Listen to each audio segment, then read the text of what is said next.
O Brasil é um dos países com maior taxa de empreendedorismo estabelecido, sendo que mais de 13% da população adulta administra negócios com 42 meses de atividades ou mais. Segundo o Monitor Global de Empreendedorismo, cerca de 40% dos brasileiros têm a intenção de empreender nos próximos 3 anos. A digitalização tem sido um fator crucial para o crescimento do setor, com 94% dos empreendedores já utilizando tecnologias digitais para vender produtos ou serviços. Esse cenário reforça a importância da inovação e da adaptação tecnológica para garantir a competitividade e a sustentabilidade dos negócios no país. Quer saber mais? Então embarque com a gente nessa jornada. O Adentro Labs está no ar. O Brasil é um dos países mais empreendedores do mundo. Segundo o Monitor Global do Empreendedorismo, cerca de 40% da população adulta brasileira está envolvida em alguma atividade empreendedora. No entanto, apenas 25% das empresas sobrevivem aos seus primeiros 5 anos, o que reforça a importância de planejamento, inovação e resiliência para o sucesso.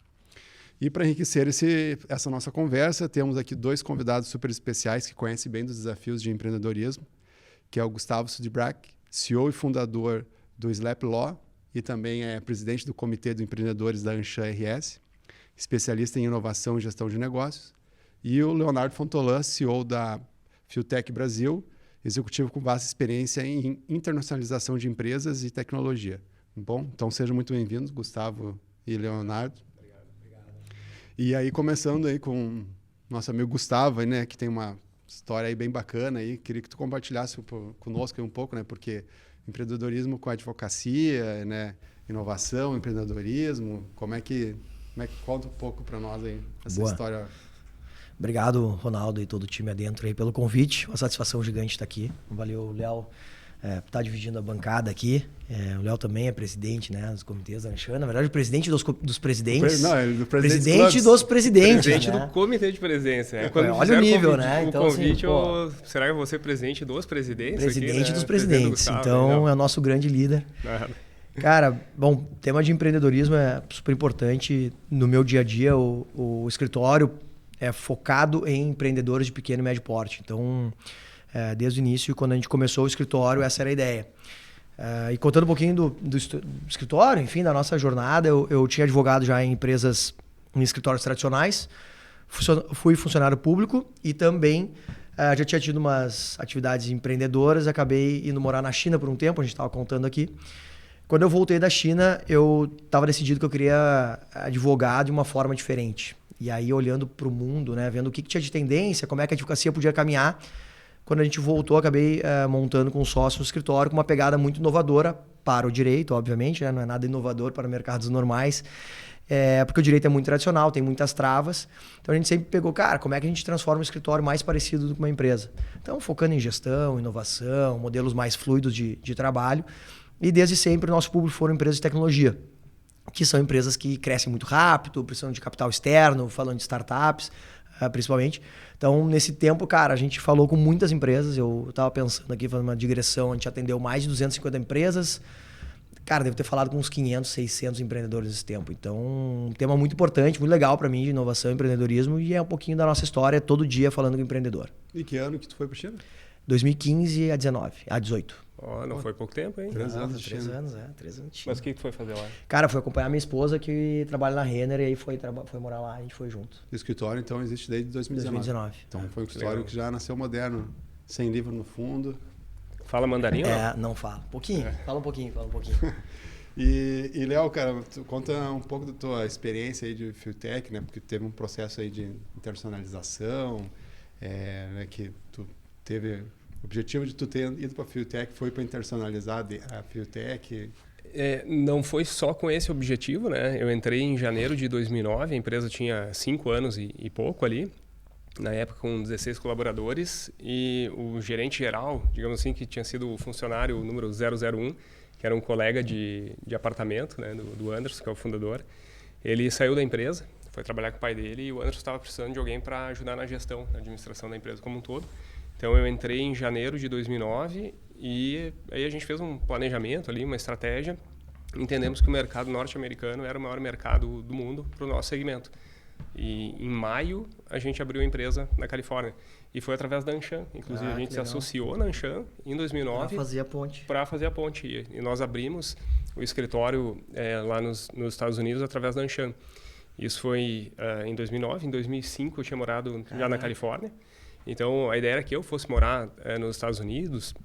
E aí, entre muitas idas e vindas, a gente fechou na Califórnia. Depois vimos que não era o melhor mercado. Abrimos em Miami. Era para ficar dentro da Apex, que é a agência de fomento à exportação, agência nacional. E 2 meses depois, eles fecharam a parte de operação logística, que era o que nos interessava. Aí nós migramos para New Jersey, com um distribuidor nosso lá. Na época também não deu certo. E em 2014 para 2015, achamos parceiros americanos e aí o negócio decolou. E aí foi para a Georgia. Né? E ao invés de eu acabar indo para os Estados Unidos, o meu sócio foi em 2017. Então, até hoje ele mora lá. Eu sempre brinco que eu quero um job rotation, assim, ele não... Parece que não topa muito. Nossa, tá um calor com aquele ar? Cara, tô com calor. Tem como ligar o ar pra nós? Eu ia tirar o casaco, mas agora não vou tirar mais. Mas não precisava cortar. Tá. Mas ele corta, não tem problema. Fica aquela cena de bastidores.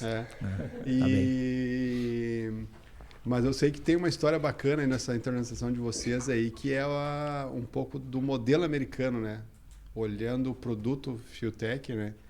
Porque acho que até o Gustavo não sabe dessa história aqui, daí até eu queria compartilhar, porque vocês chegam lá com um produto que tem um painel, né?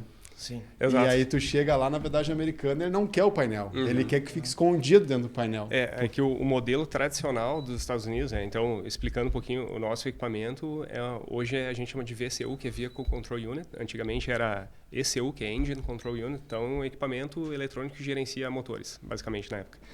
E nos Estados Unidos eles tinham como se fosse aquele módulo de som assim, automotivo, sabe, fechado, uma caixa de alumínio que, cara, joga embaixo do banco lá, pluga um USB e acerta pelo laptop.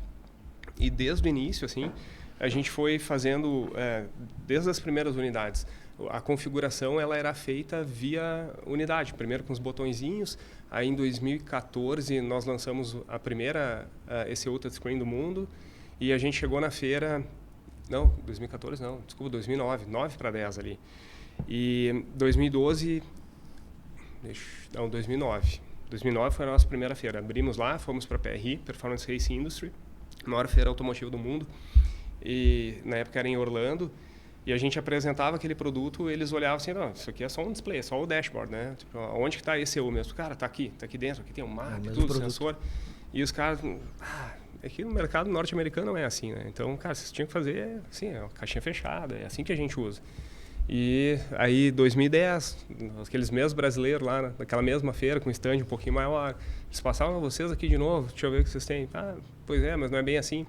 Indo, dando cabeçada, até 2012, aí a gente desistiu de fazer a feira. Então, 9, 10, 11, 12 fazendo, um dinheiro absurdo, assim, gastando e realmente não estava emplacando, né? Até a gente ir mudando de estratégia e fazer essa parceria com uma empresa norte-americana chamada Proline, que endossou o produto e aí o negócio deslanchou.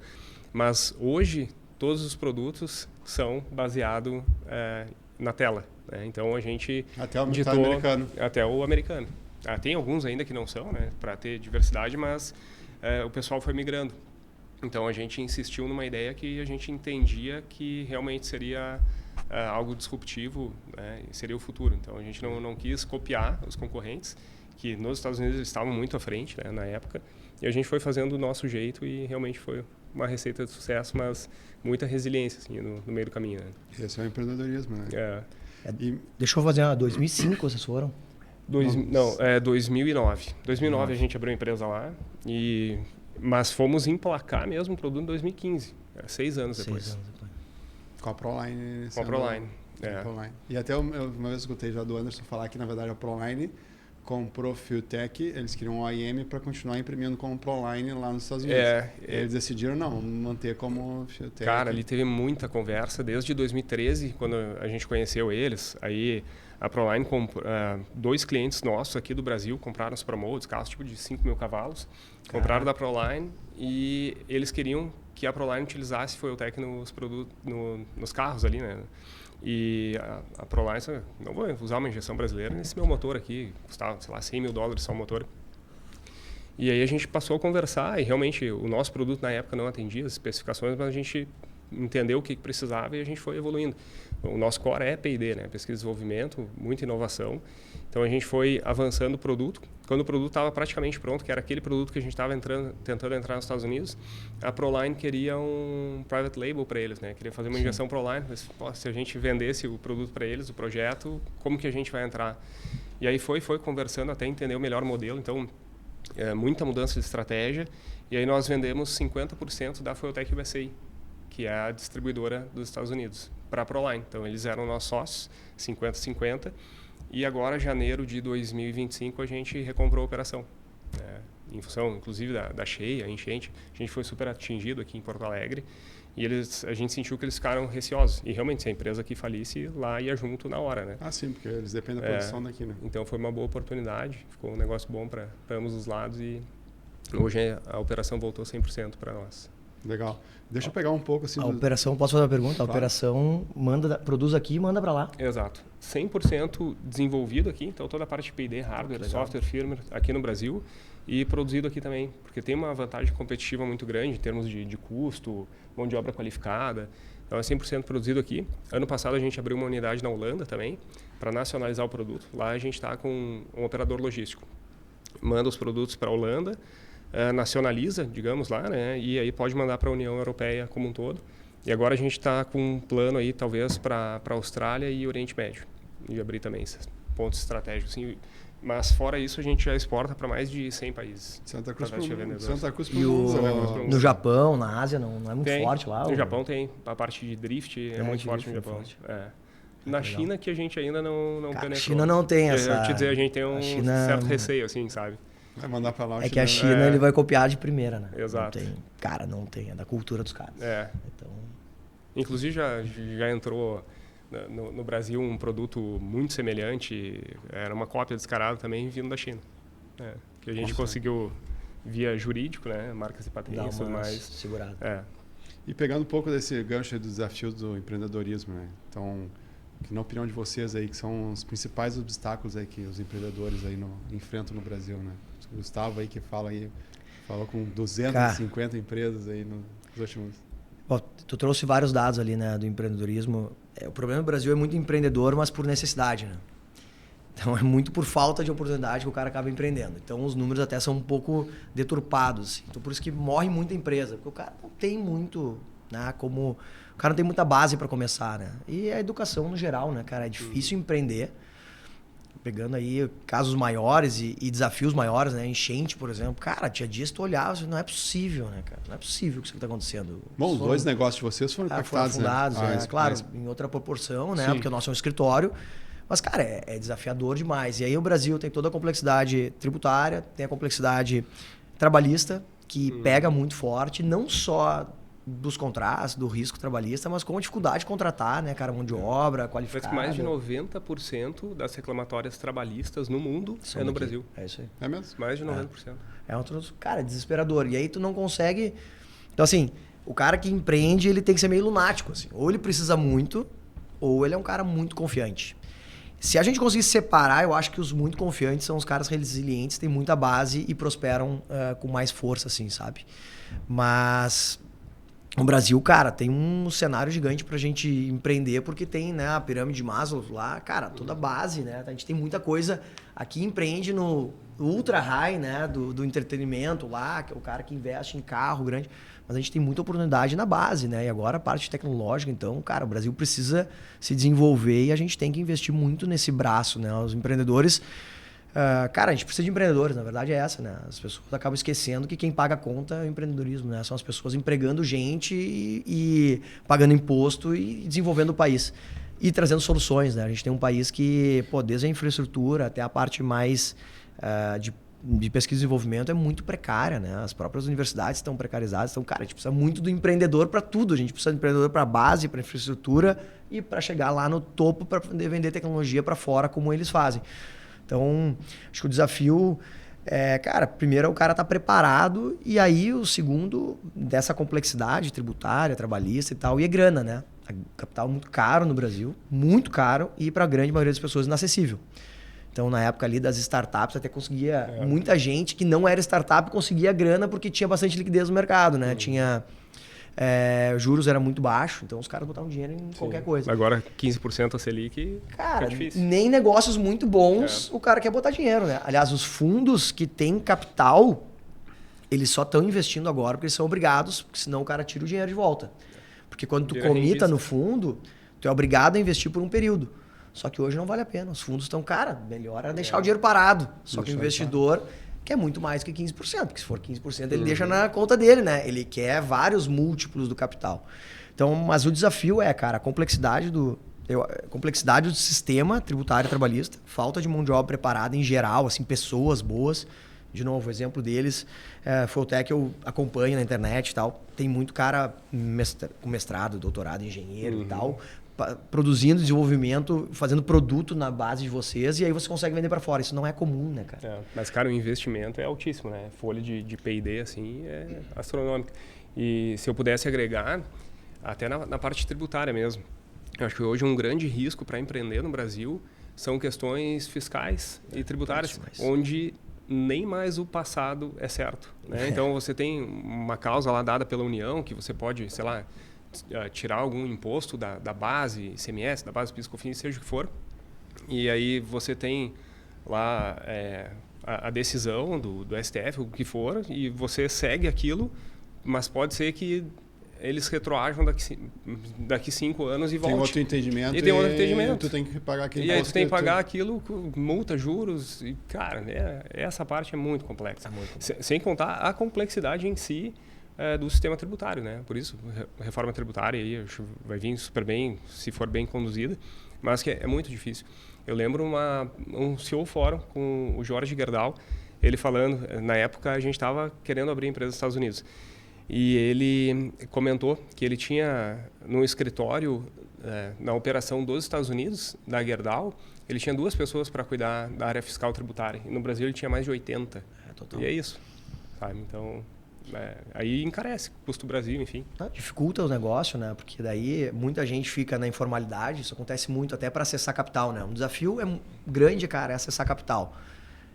Buscar investidor, faz uma due diligence, né? Uma análise do seu negócio lá. Cara, muita gente tem recolhimento por fora, 3, 4 CNPJ espalhado no Simples, e coisas que não dão essa governança para a gente captar recurso e poder pela alta crescer, carga, né? chegar alta carga tributária, enfim. Daí o cara fica fugindo, fazendo tudo que é tipo de...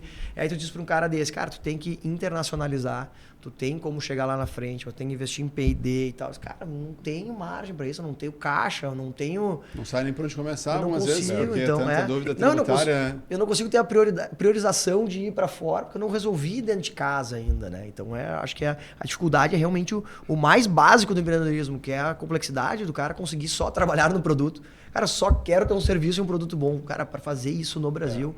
Cara, cascateamento de tributo, complexidade contábil, tributária, questão de mão de obra. Então, né, tu contrata errado, tu para demitir, tu não consegue demitir. Então, tu tem que contratar com PJ, isso gera um risco trabalhista, que aí tu tem que estar cuidando. Então... Hoje, inclusive, boa parte da minha agenda é participando de processos seletivos, isso que eu só fico a entrevista final hoje. Antigamente, participava desde da dinâmica em grupo, enfim, gostava, a gente criou um modelo bem bacana. Mas porque tu contratar errado é muito mais caro. Então, a gente tem um critério muito grande na contratação. Então, boa parte da minha agenda é a parte de recrutamento, tem questões com RH, tem agendas com jurídico, ou seja, é um monte de áreas, digamos, periféricas de apoio ao negócio, mas não é o core da questão em si, né? Não é o core do meu negócio. Eu poderia estar tendo mais tempo para reuniões estratégicas, reuniões sobre produtos, sobre mercado, conselho, mas não, tu tem que ficar equilibrando diversos pratos, assim, que realmente nos Estados Unidos, por exemplo, não tem nada disso, nada, essa complexidade, assim. Lá é muito fácil. Questões trabalhistas, por exemplo, lá não tem. Lá você faz um acordo com um funcionário, cara, descrição do cargo está aqui, paga por semana a pessoa. Paga na quinta, né? Então, cara, pagou ali, é semanal mesmo o salário. Então, cara, demitiu, assim... Lembrava, sabia que todas chegou as aqui, pagavam. cara, não precisamos mais do teu serviço, tudo certo. Aqui é o valor da semana, tá tudo certo, sabe? É um acordo justo, tanto para a empresa quanto para o colaborador. E não tem questões trabalhistas reclamatórias, né? E lógico, a gente sempre age pelo certo, né? Tanto aqui quanto lá, em todas as esferas, assim, mas é muito mais simples de operar. A dúvida, na verdade, né? A dúvida Tira o peso.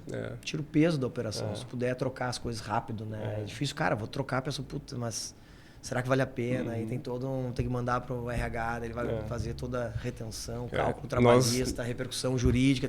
Cara, vamos tentar de novo, Não somos uma Gerdau ainda, mas lá nos Estados Unidos a gente tem uma pessoa como se fosse um contador e tem uma do financeiro. Aqui em Porto Alegre a gente tem quase 15 pessoas na área de controladoria, que aí pega tesouraria, pega contábil, pega fiscal e faturamento entre as empresas. Os Estados Unidos está faturando mais que o Brasil já. Sério? Os Estados Unidos já passam sobre o Brasil. Mas vocês produzem lá também? Não, 100% aqui a gente exporta para lá. Então, se tirar esse intercompany, Estados Unidos fatura mais. O mercado lá é infinitamente maior e a gente ainda tem um share muito pequeno, mas lá já passou o faturamento no Brasil. E como é que vocês veem assim, a tecnologia assim, para superar esses desafios aí que os empreendedores, tu que acaba te conectando bastante com as startups aí? É uma pergunta retórica, porque quem deveria responder é tu, né? Então, o cara da tecnologia não entendi essa pergunta, mas cara, a grande parte... Essa é a resposta. A grande parte dos nossos clientes é de tecnologia, né, cara? Tem muita startup. E a tecnologia vive de ciclos e ondas, né? Agora é onda da IA e só se fala na IA. Mas, de fato, as empresas que mostram mais resultado têm um quê de tecnologia forte. Independente do mercado, assim, as pessoas... Até as empresas de economia real que estão conseguindo transitar, né, usar inovação e tecnologia, eles têm um ganho diferente. Não, é inegável, assim, não tem como não olhar para a tecnologia. E é difícil olhar um case de uma empresa, cara, está indo muito bem e não começou a olhar para a tecnologia ou não começou a olhar para a inovação. Eu acho que os que vendem só tecnologia pura acabam morrendo na praia, mas um player que é consistente em ter um braço olhando para a tecnologia, olhando sempre um passo na frente, esse cara está sempre mais preparado. E aí volta o ponto da complexidade, sobrar caixa e da educação do empreendedor, né? O empreendedor que é um cara, olha mais na frente, mais estratégico, um cara que estudou fora, viu outras coisas, ele sabe que o único jeito é a tecnologia hoje em dia, né? Hoje, toda operação de qualquer coisa que a gente compre hoje é baseada em tecnologia. Lá na padaria, cara, se não tiver luz e internet, tu não vende pão praticamente, né? Ninguém vai chegar com dinheiro ali. Mas as pessoas demoram a ter essa percepção de que, cara, o drive tem que ser tecnologia, tem que ser tecnologia. E aí, trabalhando com as startups, bastante startup, tu entende, cara, esses caras fazem misérias. Às vezes é 1, 2 caras e tu diz, como é que eles conseguem fazer tanto com... Porque daí a escassez faz isso também, né? Aquela mentalidade, cara, eu consigo fazer muito com muito pouco. Então, eu acho que é um fator-chave. No Brasil ainda a gente está muito devagar. Tu melhor do que ninguém pode dizer, mas tu também trabalha com tecnologia. Embora vocês produzam aqui, né, desenvolvam aqui. Mas até o fato de ter morado na China, cara, parecia que eu morava no futuro na China. Com algumas coisas que demoraram a chegar aqui. Agora, até o próprio Pix tá uma revolução. Se pensar que, cara, a sociedade hoje vive com o Pix. Uma coisa inacreditável que aconteceu, né? Sim. Como é que a gente vivia sem isso? Né? Cara, uma transformação. Eu morava na China e tinha o WeChat Pay. Tu foi pra China? Bom, tu foi pra China já? Não, ainda não. Fui em 2009. Eu fui em 2009. Ah, não tinha então o WeChat Pay. Ela recém estava abrindo o mundo ali, porque ela teve as Olimpíadas, né, em 2008. Exato. Ela estava recém abrindo para o mundo, né, em 2009. Quando eu cheguei lá, o WeChat já era a maior plataforma de comunicação e o WeChat Pay era o segundo ou terceiro meio de pagamento. Era o WeChat Pay, o Alipay, que é dentro da Alibaba, Taobao e Grupo, que também era uma e-wallet, e aí dinheiro. Né? O cartão eles pularam, e essa é a loucura lá da China, e isso vale para o Brasil. Fase. Eles passaram a fase, né? Do dinheiro porque cartão era uma coisa difícil, o banco não é tão acessível e tal. Eles tinham lá o Union Pay, né? Se usava bastante, né? Mas é a bandeira, né? Union Pay. Então, até porque o banco é controlado lá, então tem todo... Mas eu acho que até vale o insight aqui. A gente tinha como Brasil, eu acho, cara, e como empreendedor, assim, a gente tá pensando um pouco mais na frente para dar os saltos, assim, sabe? Porque se a gente for muito orgânico, passo a passo, a gente sempre tá atrás. Tem que os Estados Unidos, tu olha para frente, tu olha para a China, tu olha até para os Estados Unidos, para Inglaterra e tal. Cara, a gente precisa dar alguns saltos no Brasil, falando de Brasil, assim, uns saltinhos a mais, assim. Para os caras tão para trás, né? Esperava que a IA fosse um caminho, mas pelo visto, e aí, falando de inovação, mas o que a gente tem que olhar, a tecnologia, cara, é a energia sustentável, energia real, água no Brasil. Acho que talvez, se o Brasil tiver uma chance de ser um país do futuro, e esse foi um exercício que a gente fez no IBGC, agora eu fiz o curso de formação de conselheiros, lá era projete o Conselho do Futuro num país, Brasil, que deu certo. cara, todo mundo pensou, cara, é água, energia, floresta. São os recursos naturais, né? Para Que o Brasil tem sobrando. Alguma coisa que a gente consiga dar o passo. Mas, cara, é inegável que sem tecnologia, acho que não adianta empreender sem tecnologia hoje. Não, isso é certo que não funciona. O nosso competidor não é os Estados Unidos. Né?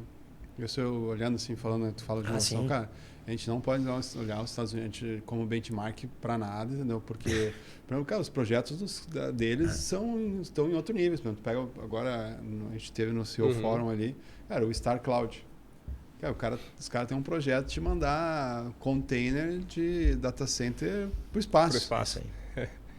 Eu já achei demais quando eu vi uma reportagem dos caras colocando no oceano, porque é refrigerado, enfim, temperatura, e o cara mandando para o espaço agora, né? Então os caras estão muito à frente. Tu olha a capacidade de empreendedorismo, né? Do que o cara, tudo bem, não é um projeto, né? É um projeto, mas aquilo ali ele tá levando para alguém vai dar funding para aquilo ali. Isso, e aí tem muito investimento. Os caras autorizam, aqui tu nem levanta um foguete, eu acho, no Brasil, para levantar um foguete, né, hoje em dia deve ser esbarra, muita burocracia. Lá eles estão olhando, cara, o cara que vai jogar alguma coisa no espaço, ainda que essa não seja a entrega final, o foguete ele desenvolveu, ele melhorou a turbina, ele melhorou... Foguete da ré agora. Então, esse que até volta. Tem um meme aí na conversa do Elon Musk com o Zuckerberg, né? O Zuckerberg, o Elon Musk pede mais dinheiro pro Zuckerberg porque explodiu o foguete. Mas como assim explodiu o foguete? Não, explodiu. Então, mas como? Tu perdeu... Não, mas... Cara, só preciso de mais dinheiro. Não, mas cara, tu explodiu o foguete. O que eu vou explicar pro meu conselho? Cara, aí ele disse que explodiu. Simples. E aí ele, cara, ok, faz parte do processo. Essa é uma mentalidade, a gente fez uma missão, cara, acho que foi pela Anshan. O meu sócio ele já morava nos Estados Unidos e aí foi junto com os empresários aqui do Brasil, ele já estava lá e acompanhou no Vale do Silício. E um dos insights assim, que ele mais trouxe cara, quer desenvolver tecnologia, erra, mas erra rápido. E, cara, totalmente permissível, assim, tu tem que errar. Para tu aprender a chegar no certo, tu tem que errar. Tem outras empresas, assim, com um senso de P&D gigante, tudo, mas, cara, tu não pode errar. Aí, cara, como é que tu vai desenvolver algo e criar? É a famosa história do post-it, né? Algo que deu errado, né? Aquela cola que deu errado. Essa aí deu errado e acabou virando um case, mas realmente tem que fazer, né? E tu vai fazendo, né? Tu faz 10 coisas diferentes, tu vai encontrando. E aí volta o ponto lá rapidinho da dificuldade do brasileiro, que é a escassez e a complexidade. Porque não é só escassez de recurso, porque escassez de recursos tem vários cases que mostram que dá certo. O Japão é um caso. O Japão é uma área inabitável, montanha, furacão, vulcão... Terremoto. Pouca água, terremoto, e os caras conseguiram, né? A própria Coreia do Sul, Israel, né? Muito tempo, Israel, uma coisinha. Então, a escassez... Mas daí a gente volta. Por que esses caras com tão pouco conseguem? Cara, acho que é a educação. É a escassez de base que nós não temos, assim, né? Não, é a Alemanha pós-guerra, né? Foi completamente destruída. Né? Mas ali teve funding. Ali teve um funding violento dos Estados Unidos e precisava, né, fazer crescer, né? Mas assim ainda não, tem países que tem funding ainda. É outra mentalidade. A mentalidade. Eu acho que o Brasil, se tu colocar muito funding, o carnaval aumenta para 3 meses. Né? A gente vai juntar Vou investir no lugar errado, né? Mas pegando esse gancho assim, de inovação e principalmente assim, um crescimento sustentável, né? Porque na verdade assim, a gente tem um mundo escasso, vamos dizer assim, né? Total. Então a gente está... Então ali o Elon Musk, enfim, outros grupos estão mandando pesquisas para trazer recursos naturais de fora, né? Quais estratégias assim, de inovação vocês consideram assim, essenciais para um crescimento assim, sustentável para as empresas? Né? Não sei se hoje vocês podem contar um pouco dessa estratégia, se vocês acabam adotando alguma coisa nesse sentido nas empresas de vocês. Primeiro, assim, ainda agregando, puxando um link da outra pergunta, e como que a gente faz, eu acredito muito que a inovação ela não necessariamente está atrelada à tecnologia. Total. Então, a gente pode inovar em processos o tempo todo. E apesar da Fueltech ser uma empresa de tecnologia, que é o nosso core, é o nosso DNA, hoje nós temos uma indústria eletrônica gigante, então a gente produz tudo que nós desenvolvemos é produzido internamente. E a parte de inovação em processo que a gente faz, cara, é semanalmente, assim, toda semana tem uma nova, um jeito diferente de melhorar o processo, de fazer algo. Semana passada mesmo estava conversando com um fornecedor nosso, onde tinha uma peça assim marcada E a gente foi tentar entender, e aí o cara me diz assim, é que aqui, cara, depende muito da mão do operador, sabe? Mas como é que vai ficar dependente da mão do operador, se ele tá triste, o time dele perdeu, se ele brigou com a esposa, para a peça sair boa ou não boa, sabe? Cara, tem que inovar no teu processo, tem que melhorar. Então isso a gente faz muito assim, mesmo. A gente está com consultoria de melhorias de fluxo de processos, sem contar a parte de tecnologia propriamente, né? Hoje, eu brinco, eu gosto muito de trabalhar presencial, né? Tem essa questão remoto ou não. Hoje a Feutech está trabalhando 4 dias presenciais e 1 pode ser remoto, né? Então, esquema híbrido 4 por 1. Mas quem quiser estar 5 dias presenciais lá pode. E aí hoje no café, assim, tu vai no café e tu junta o cara da TI, o cara do comercial estava reclamando da agilidade da venda quando nós vamos para eventos, né? Então a gente tem toda uma linha de grife, vestuários, e a gente vai nos eventos e estava demorando muito. Elon Musk, Starlink, tinha oscilação de latência, sei lá, e perdia VPN. Então até a nota ir para o Cefaz, tudo era muito difícil. E aí a gente conseguiu com o nosso parceiro do RP, aquelas maquininhas assim, onde o sistema está integrado ali, conectado mesmo. Então tá tudo na mão do vendedor, sabe? E cara, a gente vai fazer. Foi agora, antes de vir para cá, inovando no processo, com tecnologia dessa vez, mas é fundamental, né? Então, estratégias de tecnologia é uma pauta constante dentro da Feutech. E a questão da IA, né, que tu trouxe, isso vai muito também das pessoas terem esse viés de querer aprender. Eu mesmo, hoje eu uso de uma maneira muito superficial, mas eu uso no meu dia a dia, assim, o tempo todo. Seja para corrigir o tema das minhas filhas, né? Elas chegam lá, pai, corrige aqui para mim. Às vezes elas não estão olhando, tira uma foto, põe no chat GPT e assim, corrige. Aí já diz o que está certo, o que está errado. A gente tem que cuidar para não perder, para não ficar preguiçoso demais, né? Mas eu uso no meu dia a dia o tempo todo.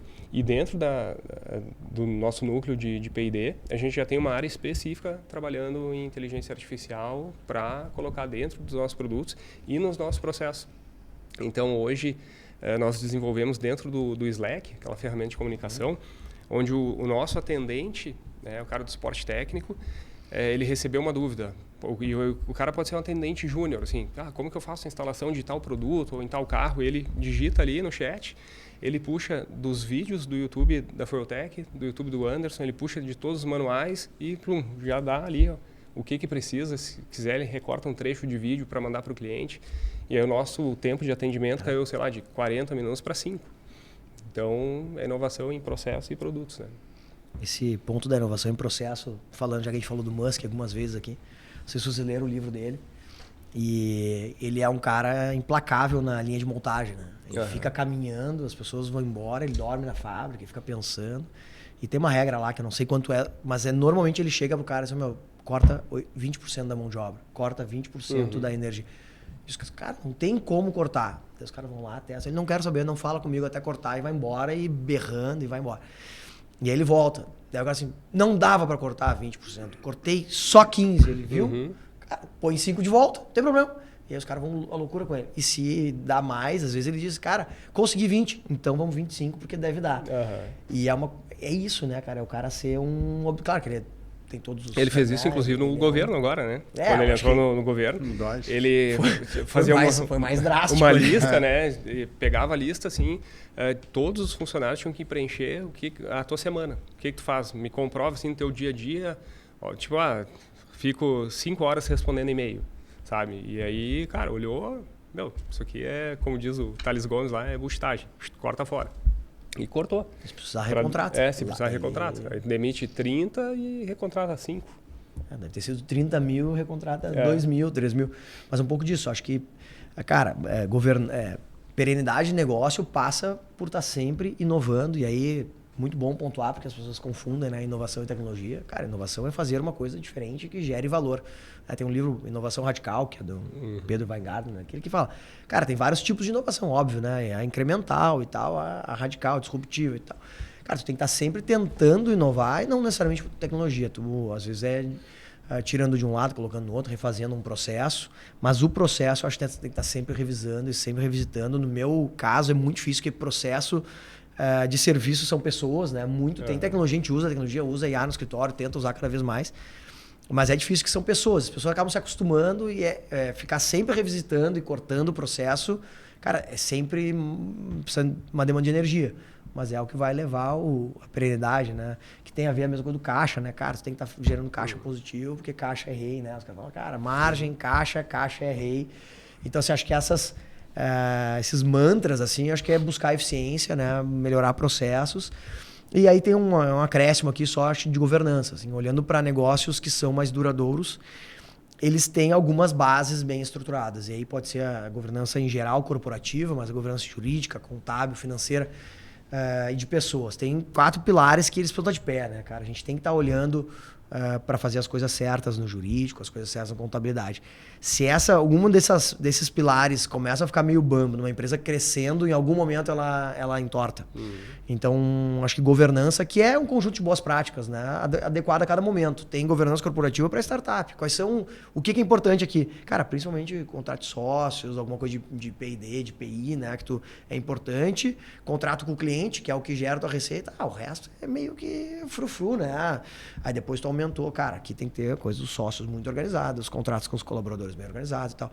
Mas eu acho que cada nível tem um grau nível de governança. Vocês estão num nível de governança muito maior, tiveram investidores, agora até recompraram, né? Mas vou abrir o capital na bolsa. Bom, daí tu vai lá na frente, né? Vou ter uma operação nos Estados Unidos. Cara, é outro tipo de governança. Não dá para história de depois eu arrumo o contrato, depois eu faço. Então acho que é importante, assim, acho que essa vontade está sempre melhorando, melhoria contínua aqui.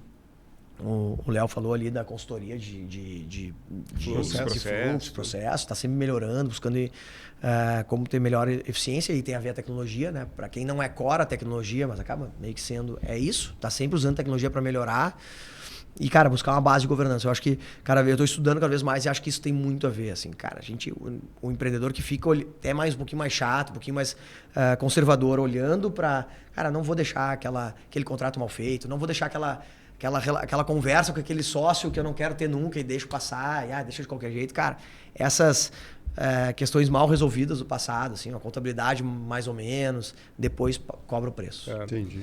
E eu vi no teu LinkedIn agora, acho que tu fez uma postagem um dia atrás, falando do cliente ou escritório jurídico que recebe um contrato feito por IA para revisar. Eu já fiz contrato em IA. É isso aí, claro. E aí eu olhei assim, me identifiquei. E aí tu pode enxergar isso como oportunidade ou dizer assim, não, pô, esse contrato aqui eu só faço do zero ou absorver isso e utilizar a teu favor, né? Sim.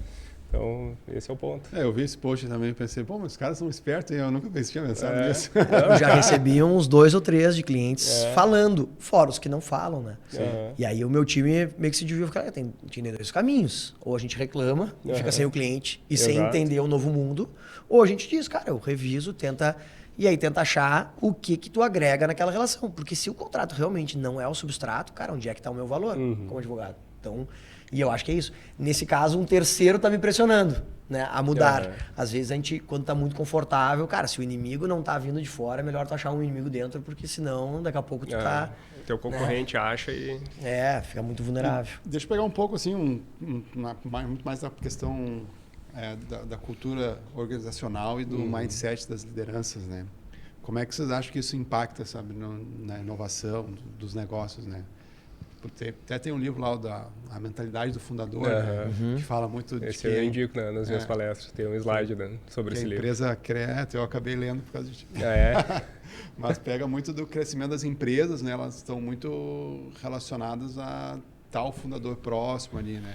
Mas, claro, não adianta só o fundador estar próximo se ele não trazer, né, uma cultura organizacional e também botar ali um pouco do mindset de liderança na empresa, né? Como é que tu acha que tem esse equilíbrio aí entre essas duas partes? O cara que indica o livro que vai ter que falar primeiro, né? Depois eu complemento se houver o que complementar aqui. O livro, ele fala basicamente assim da mentalidade do fundador. Tem 2 passagens que eu gosto muito, que é tu resistir sempre à burocracia, né? Não é que tu não vai ter burocracia, processos bem estabelecidos, mas tu não vai engessar. Então, tu tem aquela mentalidade de startup. E nós, na Foiotec, a gente faz muito isso. Independente do tamanho, a empresa vem crescendo, a gente consegue manter uma fluidez. Então, quando entende que um departamento vai entrar num processo de burocratização, aquela meio burra assim, cara, a gente vai lá e atalha, e corta e reajusta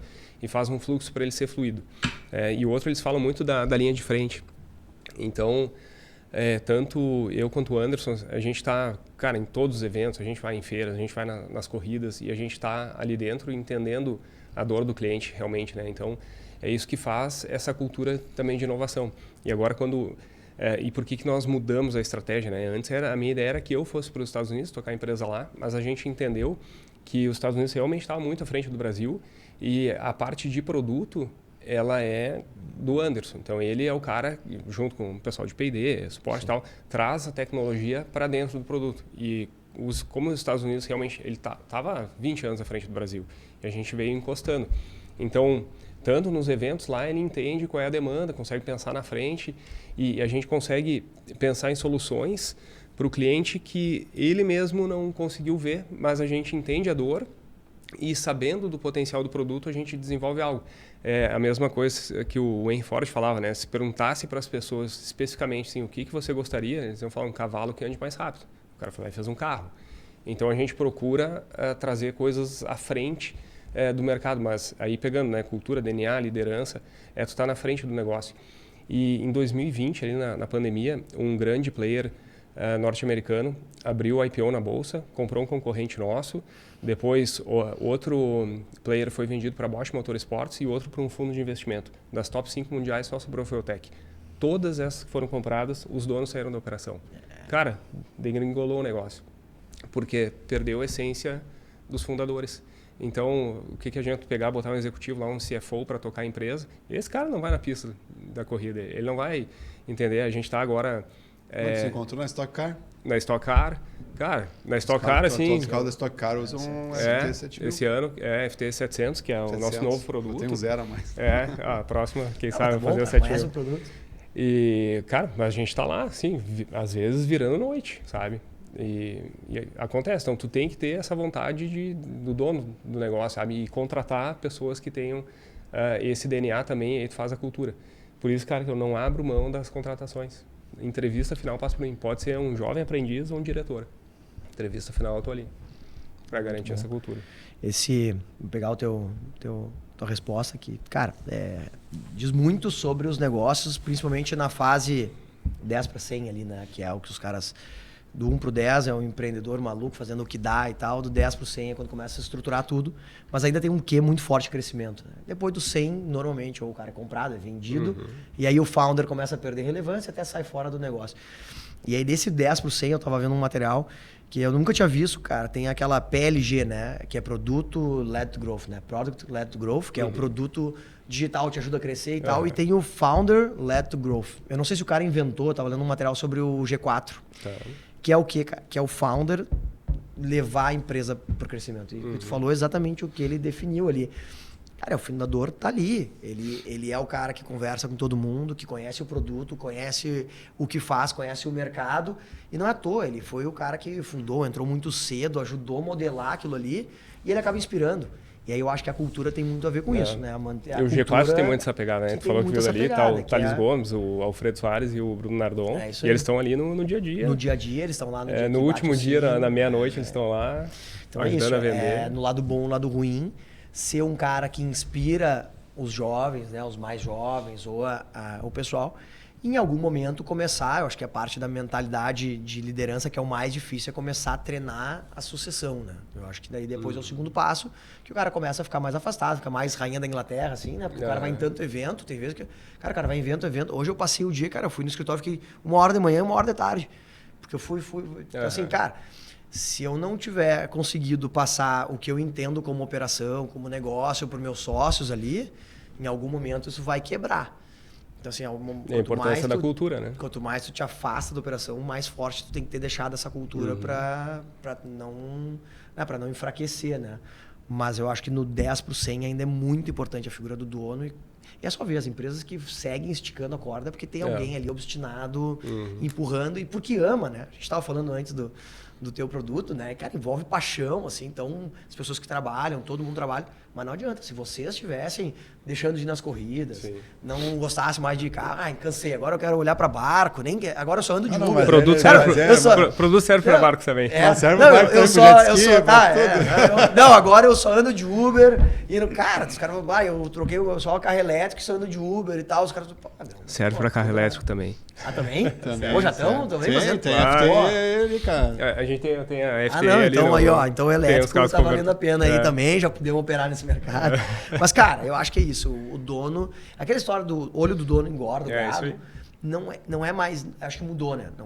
Eu acho que é muito mais hoje numa inspiração e de ser o cara que vai abrindo, que vai botando a cara, que vai fazendo, que vai inspirando e que vai olhando pra fora e trazendo pra dentro também, porque tem isso, né? O cara tem que se inspirar e trazer pra dentro. Mais do que fiscalizar. Acho que o fiscalizar hoje é importante, tem que ter, tem operações que tem que ter. Mas acho que o founder tem que estar preocupado em focar no dia de amanhã, que é o que vai fazer o negócio manter, né? Porque nos quem não próximos cresce, passos, morre, né? É isso aí. E pensando assim no futuro assim do empreendedorismo, assim, né? Dos próximos empreendedores, né? O que vocês enxergam assim como tendência, né? Fundamentais para empreender? Cara, para empreender, o cara tem que ter muita vontade. Acho que esse é talvez seja a grande dificuldade, eu acho, das novas gerações. E tem que ter muito cuidado aqui. A gente até na Anshan tem falado muito em todos no IBGC. Parar de fomentar esse conflito geracional. Primeiro que sempre existiu. Claro, está bem mais acentuado. Porque a gente precisa entender... Agora são várias gerações ao mesmo tempo, né? São muitas gerações ao mesmo tempo. E a Z, que é a mais nova, que é a que está mais diferente do nosso perfil, ela realmente vem com outros valores, princípios e interesses. Só que a gente não pode ficar batendo de frente, porque senão a gente fica nós contra eles e, cara, é uma evolução natural, a gente precisa. Então, mas é certo que as pessoas precisam querer, sabe? E isso um pouco me preocupa, né? Quando eu falo com mais jovens, assim, o pessoal parece não ter a mesma gana. E, cara, empreender é errar, é apanhar o dia inteiro, cara. Cara, não tem... O nosso negócio ali, cara, todos os anos no escritório, nos 6 anos, a gente teve alguma coisa grande acontecendo, ruim. E, cara, se o cara não tem realmente uma tranquilidade, que tá fazendo a coisa certa e a pessoa não aguenta, enche o saco, entendeu? E aí, eu saí de uma faculdade boa, no direito isso é importante, então eu tenho alguma... Cara, tem cara que vem muito de baixo, ele tem que todo dia apanhar. A gente brinca com o Ronaldo, teu sócio, teu parceiro. Cara, no jiu-jitsu é isso, tu apanha 20 lutas, uma tu consegue fazer alguma coisa, tu apanha mais 20. E acho que empreender isso, cara. Empreender é muito nisso. É tomar risco pra caramba. Cara, tomar risco é uma coisa difícil, não é todo mundo que gosta, que é acostumado, que lida bem com risco, né? Então, eu acho isso, cara. Porque se disser, o cara tem que olhar para IA, para tecnologia, não, eu acho que não é isso. A tendência é fundamental, é o cara aceitar o cara ter gana, velho, ter raiva, assim, às vezes é raiva da vida porque a vida foi ruim com ele. Eu tava vendo a filha do Barsi falando, cara, o Barsi, um dos maiores investidores da Bolsa do Brasil e tal, foi engraxate, cara, não sabia. Então, ele andava de metrô ele ainda anda, né? Mas que agora tiraram a história e tal, porque tá com 84 anos, mas o lance ele veio muito de baixo, então tinha uma raiva e uma gana e tal. Ela não tinha as melhores roupas, ela não tinha os melhores tênis. É isso aí, até o podcast do G4 ela gravou. E acho que é isso, cara. Só que o difícil é como é que... Porque o americano da classe média, ele sai de casa, ele é obrigado a se jogar, ele trabalha em lanchonete, ele tal, se faz, trabalha e tal, e de algum jeito ele... Aqui eu tenho receio da classe, sei lá, baixa para média até quase alta. Eles não têm muita motivação para empreender. E a gente, como Brasil, precisa de empreendedores. Então, é isso que eu acho que a gente precisa muito fomentar nas pessoas. A motivação, né? Com uma taxa de juros tão elevada, te desmotiva. Porque, realmente, tu pega o teu dinheiro, o cara tem lá, sei lá, 10 mil, 100 mil, 1 milhão. Vou investir no negócio ou vou aplicar e ganhar 15%? É muito mais fácil o cara decidir aplicar, né? Então, isso fomenta baixar a taxa de empreendedores. E outra, assim, né, não querendo pegar por gerações, mas essa nova leva, eles não estão mais acostumados a lidar com frustração, né? Eu vejo pelas minhas filhas. Antigamente, a gente para assistir um desenho, alguma coisa na televisão, tinha que esperar aquele horário específico, aí um monte de propaganda no meio. Cara, hoje em dia, se não é o YouTube pago lá, entrou uma propagandinha assim, sabe? Não tem lidar com frustração. E então, o que realmente molda o empreendedor não serão novas tecnologias, inovações, nada futurístico. Cara, é lá na base. Aí é no core mesmo, na essência, e o Gustavo falou tudo, cara, resiliência. Pega o próprio... várias trajetórias assim que nós passamos, várias histórias dentro da Fueltech, cara, desde o início, assim, o Anderson ele brinca, né, mas é verdade, antes dele abrir oficialmente a empresa, fez lá o produto, parecia legal, tudo, botou no carro de um amigo, quebrou o motor, então ele praticamente faliu antes de começar, e resiliência, teve que pagar o motor, e foi, cara, a gente entrando nos Estados Unidos, standzinho pequeno e levando não, e os caras olhavam, tá, Brasil com tecnologia, e virava as costas. E, cara, foram 6 anos para emplacar. É muita resiliência mesmo. A gente pensou em desistir N vezes, né? Custos e tudo mais. Pega o que foi enchente para nós, né? A gente perdeu dezenas de milhões de reais, toda a área industrial, produto pronto, insumos. E, cara, a gente se reergueu. Os 2 meses de PIB zero, né? De produtos. Exato. Então, carros, tudo, cara. E, assim... resiliência. Hoje a gente brinca, não é mais qualquer coisinha que nos pega, sabe? Então a gente entendeu a força que a gente tinha com todo mundo ali, que pegou junto, mas esse é o ponto básico, assim, cara, resiliência. E que novas gerações, assim, têm uma dificuldade muito maior. Tá muito fácil, né? Tu falou dos filhos, né? A gente, filho em escola particular, enfim. É uma toalha, estão todos parecidos, né? Então, e aí o que a gente faz? Eu não sei, vários dos pais, cara, vou botar no esporte, vou botar em todos os esportes, porque lá pelo menos vai errar. E aí os pais, às vezes, cara, quase com uma satisfação ver o filho perdendo e meio que brabo, chorando. O cara, que bom que ele perdeu para ter um... Pra ver que não, a vida não é um moranguinho, né? Cara, não é só nas classes, claro que nas classes quanto mais alto, mais conforto e tal. Mas é um pouco do conforto da vida, porque as pragas do celular também satisfazem as pessoas. Então, tem jovens no Caldeira, lá onde a gente está no nosso escritório, e o próprio Anshan também, né, que ajuda vários jovens. Eles estão conformados com o celular e ter umas coisinhas e poder... Então, isso que me preocupa. A gente não tem uma base de formação em empreendedorismo forte, não são grandes líderes que... Aliás, o Brasil tem a cultura de destruir os líderes empresariais, né? Ficar fomentando política e os empreendedores... Os empresários são os bandidos, né? Então os caras esquecem de valorizar o empreendedorismo, que nos Estados Unidos é o contrário. O empreendedor é um herói lá. Então a gente tem isso que a gente desvaloriza. Então não tem a cultura do empreendedorismo, não tem a base de educação muito forte. Eu me preocupo, assim, cara. E não tem uma raça, né? Uma vontade e tal. Pô, o que essas jovens vão fazer? E aí não sei, com caras... Os Estados Unidos como é que eles vão... Os Estados Unidos eu tenho bons exemplos lá. Eu tenho um amigo da nossa família que a mulher se mudou lá no início dos anos 90, se mudou para os Estados Unidos. Ou seja, fazer aí 30 anos, mais de 35 anos. E ela é dona de uma rede de lojas lá. Ela tem mais ou menos umas 500 lojas lá nos Estados Unidos. Uma rede, uma super rede. Uma super rede de lojas. Trabalha especificamente com um tipo de roupa, vestuário lá de gypsy e... Cara, mas foi... Cara, lá fomenta muito, assim, financiamentos, tudo, é muito acessível. É crédito para tudo, né? É crédito para tudo. Né? Seja na pessoa física, quer comprar... Então, tudo gira, né? A economia lá, ela é cíclica, assim, e fomenta. E só para finalizar ali o gancho que tu falou, né? Dessa nova geração, com celulares, tudo. A própria rede social, ela faz tu ter a falsa sensação de que tudo é bonito, tudo é fácil, tudo dá certo. Inclusive, aí, o tipo de frustração que está tendo, índices altíssimos de depressão em jovens, até em adultos, é que assim, pô, a minha vida não é igual a do cara que eu estou vendo aqui na tela. Que realmente ninguém mostra os desafios, né? Não. Vai pegar teu filho pequeno, você não vai postar a foto dele quando ele caiu chorando, caindo da bicicleta, se esperneando no chão no supermercado. Tu mostra a parte bonita, né? E aí quando tu só enxerga isso, cara, teu inconsciente... E que é o que engaja, né? A gente até estava falando aqui dos nossos conteúdos, né? Cara, eu escrevo muito sobre direito, inovação e tal. Cara, pega alguém que escreve sobre, sei lá, uma coisa muito mais... E não é questão de ser fútil, porque negócio é negócio. Mas é uma coisa muito mais bela, muito mais... Ou engraçado. Cara, isso tem um potencial de escala.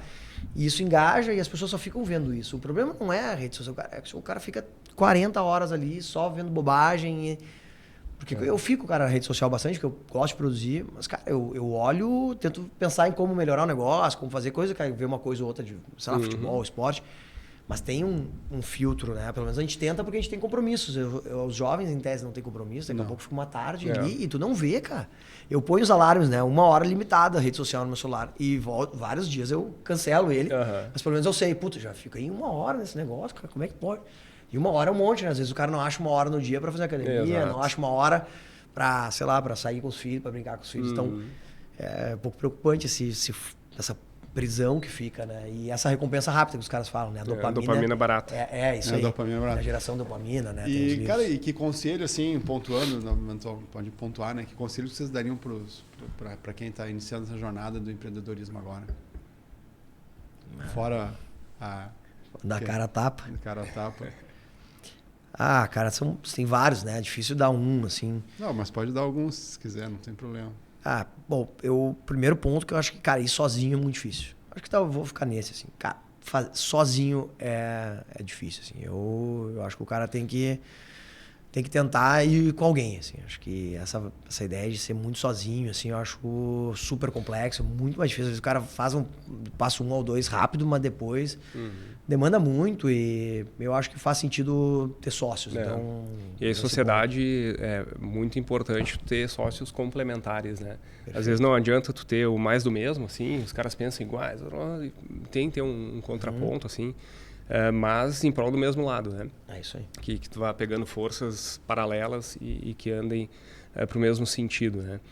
E já que a gente estava falando de mentalidade, né? Eu falo isso muito para as minhas filhas. Gosto muito de PNL, Programação Neurolinguística, fiz curso e tal, e eu tento usar nelas, né? Então, o que eu sempre falo para elas é cuide dos seus pensamentos, porque a maior parte do tempo tu passa ali dentro, né? Conversas contigo mesmo, questão de autoconfiança, autoestima, tudo passa pela tua imagem, como tu te identifica, identidade, uma série de coisas. E o que a gente estava falando antes, né? Para tu ser um empreendedor, cara, tem que ter muita resiliência, muita força de vontade. E é mental isso, é um treino mental. Então, eu faço treinos mentais nas mais diversas esferas, assim, seja uma meditação ou uma imersão no gelo. Cara, é um treino mental. Segura na mente, não é físico o negócio. Faça frio, faça calor. Então, cara, esse é um desafio assim que vale a pena tu treinar. Hoje as escolas não te ensinam isso, né? Esse treino mental. E ganha quem tem a mentalidade mais forte. No geral, ninguém ensina a não ser a vida, né? Então, assim, o cara que vai pro exército aprende na tora esse tipo de coisa, né? Que hoje a gente não é submetido a muito mais.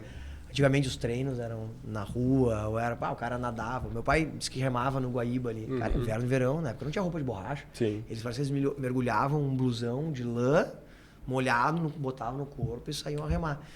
Que eu acho que simula. Por isso que esses momentos de se colocar em situações adversas ajudam a cabeça. Que é o gelo. Eu já fiz algumas vezes o gelo e crio lá com hidrogênio lá até em Xangai, que é bem melhor, porque 2 minutos tu sai seco, porque molhado é um saco, né? Aquele lá tu põe uma roupinha, só protege as mãos, só que vai muito mais frio. E cara, eu não faço gelo, acho uma função, mas eu todo banho eu acabo 1 minuto de banho gelado. Inverno e verão. No verão é uma barbada, ótimo, mas no inverno, esses últimos dias é um desespero, 1 minuto. Mas é isso, cara, pra tentar alguma coisa, o cara tem um pouquinho de sofrimento. Porque senão tu acorda, come bem, a casa tá tudo pronto, a casa tá quentinha, põe uma roupa boa, tu entra no teu carro. É o trânsito. Sim, o trânsito tá dentro do carro, põe um podcast, os caras reclamam do trânsito. Claro, quando tá atrasado é ruim. Mas vai pro trabalho, se tu faz uma coisa que tu gosta, mais legal ainda, gente legal, tu conversa. Cara, onde é que tu sofre, né? Na academia. Tá, academia dependendo até vai, mas falta alguma coisa de desconforto tem que ter, eu acho, sabe? E a academia é um ótimo exemplo, né? O músculo ele só cresce no desconforto. Na dor, tem que romper fibras e... em todas as outras esferas é assim, sabe? Tu cresce no desconforto. Mas legal. Gente, estamos chegando no fim aí, tá? Então, no momento jabá, tenho 2 criadores de conteúdo aí ferozes, né? Então, se puderem compartilhar aí as redes sociais de vocês aí para o pessoal encontrar vocês, né? E ter acesso ao conteúdo que vocês criam. Então, fica à vontade, hein? Boa. Agora estou me aventurando em outras redes também, mas eu nem tenho certeza das minhas outras redes. Né? Esse aqui mas, cara, eu tô no Instagram lá, GM Sudbrack, e no LinkedIn, Gustavo Sudbrack. São as que eu mais escrevo. aí no YouTube e TikTok que eu tô testando. Eu recomendo que testem para ver como é que são as ferramentas. Eu não sei, aí tem que procurar Gustavo Sudbrack para procurar. Eu até vou dar um insight, então, antes de passar pro Léo, por que eu tô testando em todas as ferramentas. Porque o mundo vai ser das IAs. Não tem dúvida que a forma de busca vai ser as IAs. O TikTok tem a maior IA chinesa do mundo. O LinkedIn... O algoritmo deles é fantástico. É uma empresa de IA que fez um produto TikTok, né? Então, isso é importante. O Instagram tem todas as ferramentas de IA também. Então, tu produzir conteúdo dentro do ambiente Instagram, Facebook, Meta. O Google vai ter a sua, então, pro YouTube, pelo Gemini e tal. Então, a minha ideia também é povoar e ver o que essas IAs vão fazer. Porque em algum momento elas vão recomendar. A página, hoje eu vi um podcast do Google lá, do Sandal, lá, Sandai, não me lembro. Falou, cara, as páginas, os indexadores, as 10 primeiras páginas, lá, aquela história, vai continuar existindo, mas tende a perder muito a relevância. Então, entraram com um processo agora contra a Meta, se não me engano, justamente porque a IA está tirando todo o tráfego. Quando tu entra no buscador ali do Google, tu digita no buscador, ele, antes de indexar, já vem a IA com um resumo ali da Gemini. E aí tu não leva mais fluxo. Então os caras estão entrando com um processo contra. Então, só vou resumir minhas redes sociais de novo para passar pro Léo. @GMSudbrack no Instagram e Gustavo Sudbrack no LinkedIn. E agora eu passo pro Léo. Desculpa ter esticado. Não, mas foi excelente. E as minhas redes, tanto o LinkedIn quanto o Instagram, é Leonardo Fontolan. Tá? E tem as redes da Fueltech também. Instagram, aí tem o YouTube. Canal no YouTube eu não tenho. Mas Instagram, YouTube, Fueltech ou Leonardo Fontolan. Tu deveria ter. O Anderson tem YouTube, certo? O canal dele. O nosso YouTuber. Deveria ter também, porque daí faria daqui. E, cara, esses vlogs, que o perfil voltou a ter o que tinha no YouTube. O cara que tem uma vida massa, deve ter uma agenda, entra nos carros diferentes, os caras segue lá também, ó. Então a rede do meu sócio, Anderson Dick. Boa. Tanto o Instagram quanto o YouTube. Bom demais. Um brasileiro maluco morando nos Estados Unidos. Andando com os carros loucos. Então, pessoal, esse Adentro Labs chegou ao fim. Hoje exploramos desafios e oportunidades do empreendedorismo e ouvimos insights valiosos aqui do Gustavo e do Leonardo. Obrigado por compartilhar conosco suas experiências. Estes e os outros episódios do Adentro Labs estão disponíveis no perfil da Adentro no YouTube e nas principais plataformas de áudio. Nos próximos episódios do Adentro Labs, vamos falar sobre negócios, crescimento, inovação e muito mais. Não perca e muito obrigado por nos ouvir. E para saber mais sobre a Adentro e nossas soluções, visite o nosso site adentro.com.br e acompanhe a gente nas redes sociais. E até o próximo Adentro Labs.